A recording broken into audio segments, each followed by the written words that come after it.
మోక్షమూలం గురు కృప. ఇంకా అది అందరూ కోరాల్సింది, అందరికీ కావాల్సింది. మోక్షం అనేది మనస్సులో ఉండాలి. అదే మన సంప్రదాయం. మనం ఇక్కడ ఎన్ని కోరికలు కోరుకున్నా కూడా చివరికి ఆ స్వామిని మోక్షం ఇవ్వు స్వామి అని ప్రార్థన చేస్తాం కదా, చెయ్యాలి. మోక్షం ఇవ్వు స్వామి. మోక్షం అంటే ఇప్పుడు ఏదో వెంటనే కోరంగానే పోతామని కాదు.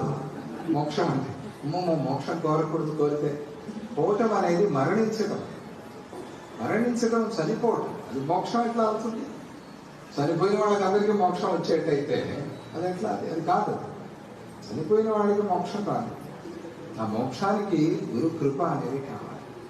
గురు కృపతో మోక్షం వస్తుంది. మోక్షమూలం గురు కృప. ఇవన్నీ వరుసగా నువ్వు చేస్తూ ఉంటే ఈ క్రమం చూడండి.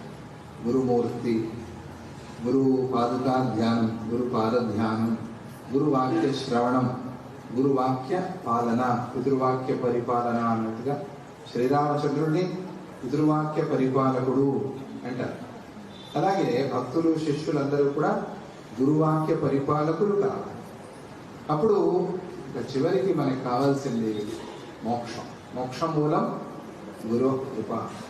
గురు కృప వల్ల మోక్షమూలం అనేది మనకి లభిస్తుంది. ఎట్లా? గురువు చూస్తారు, అనుగ్రహిస్తారు. ఆ దారిలోకి లాగటానికి, సులభంగా ఆ తత్వం అర్థమవటానికి ఏం చేయాలో దాన్ని ఆయన తెలుసు కాబట్టి దాన్ని మనకు అందిస్తారు. మోక్షమూలం గురు కృప. ఇది ముఖ్యమైనవన్నీ కూడా ఇక్కడ చెప్పేశారు. ధ్యానం చెప్పారు, పూజ చెప్పారు, మంత్రం చెప్పారు, మోక్షం చెప్పారు. ఇలా ఆ గురువుని మనం భావన చేస్తూ గురువు అన్నీ ఇస్తారు. గురువుకి అంతా తెలుసు. ఎవరికి ఎప్పుడు ఏది ఇవ్వాలి, ఎప్పుడు ఎవరికి ఏ అన్నం పెట్టాలి, ఎవరికి ఏ రుచిగా పెట్టాలి అన్నీ తెలుసు. అందుకనే అన్నదానాలు అన్నీ జరుగుతూ ఉంటాయి. వస్తుంది, మనకి రావాల్సినప్పుడు వస్తుంది.